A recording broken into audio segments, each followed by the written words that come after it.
Imagine un monde où une voiture neuve coûte moins cher qu'un iPhone aujourd'hui, où un robot domestique fait ton ménage pour le prix d'un café par mois, où tout devient presque gratuit grâce à l'intelligence artificielle et à la robotique. Ce monde arrive, et vite.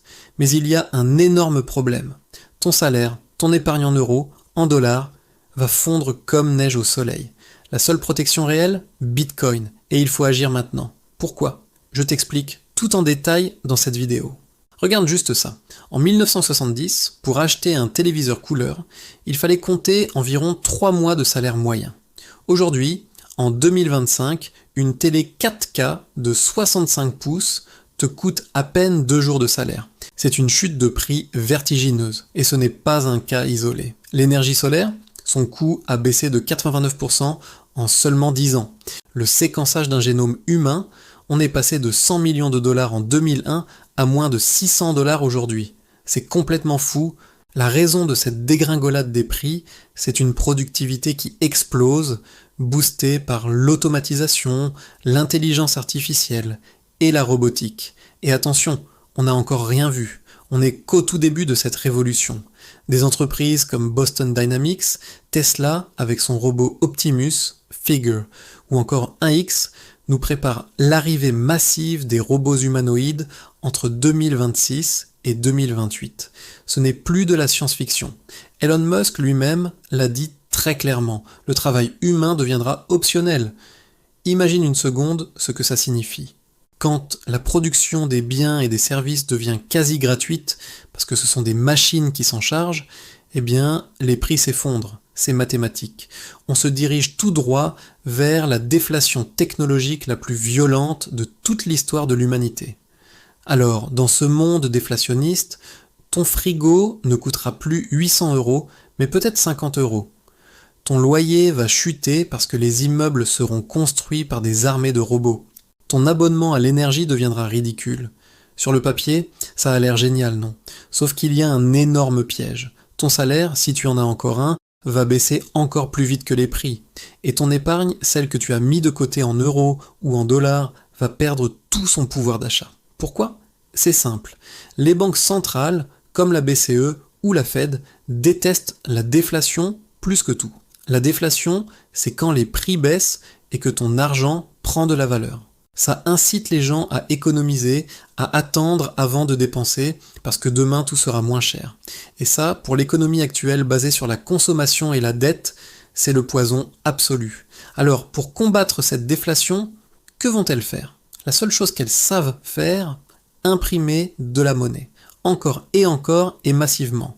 Depuis 2020, la masse monétaire américaine, le fameux M2, a augmenté de plus de 40%. Elles vont inonder le système de liquidité pour tenter de relancer l'inflation et t'obliger à dépenser.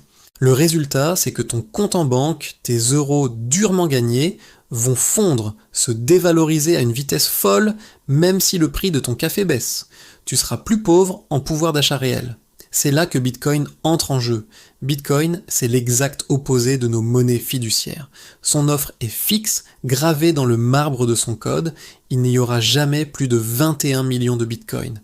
Jamais. C'est une rareté absolue, numérique et vérifiable par n'importe qui. En plus de ça, tous les 4 ans, il y a le halving. C'est un événement qui divise par 2 la création de nouveaux bitcoins. L'offre se raréfie donc de manière programmée. En 2030, environ 98% de tous les bitcoins auront déjà été émis. Et il faut ajouter à ça une chose cruciale. On estime qu'entre 20 et 30% des bitcoins existants sont déjà perdus à jamais. Satoshi Nakamoto, le créateur, n'a jamais touché à son million de bitcoins.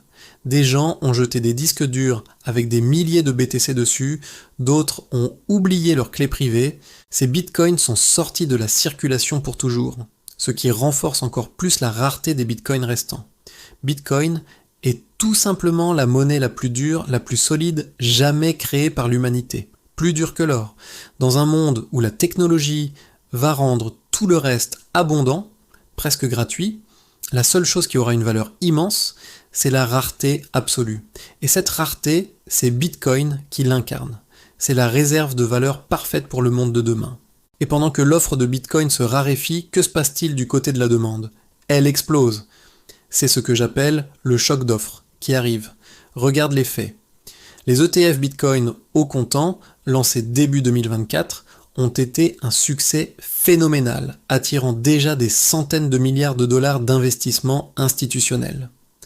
Les plus grands gestionnaires d'actifs du monde proposent maintenant du Bitcoin à leurs clients. Mais ce n'est pas tout. Les États commencent à comprendre. Le Salvador a été le premier, mais l'Argentine, le Brésil et plusieurs pays en Afrique étudient très sérieusement d'adopter un standard Bitcoin pour se protéger de l'inflation du dollar. Les entreprises aussi s'y mettent. MicroStrategy, une société américaine, possède à elle seule plus de 200 000 bitcoins, soit plus de 1% de tous les bitcoins qui existeront jamais. L'équation est simple, une demande qui devient explosive face à une offre qui se contracte de plus en plus. Le résultat ne peut être qu'explosif à la hausse. Alors concrètement, qu'est-ce que ça veut dire pour toi ? Aujourd'hui, on compte un peu moins d'1 million d'adresses qui possèdent un bitcoin entier ou plus. Ces gens, on les appelle les wallcoiners. Mais soyons clairs, dans 5 ans, posséder un bitcoin entier sera un luxe réservé aux ultra-riches, aux entreprises et aux nations. Ce sera l'équivalent de posséder une immense fortune aujourd'hui. Par contre, il y a un seuil qui est encore atteignable pour beaucoup. 0,1 BTC. 10% d'un bitcoin. C'est ce que beaucoup d'experts appellent le nouveau wallcoiner.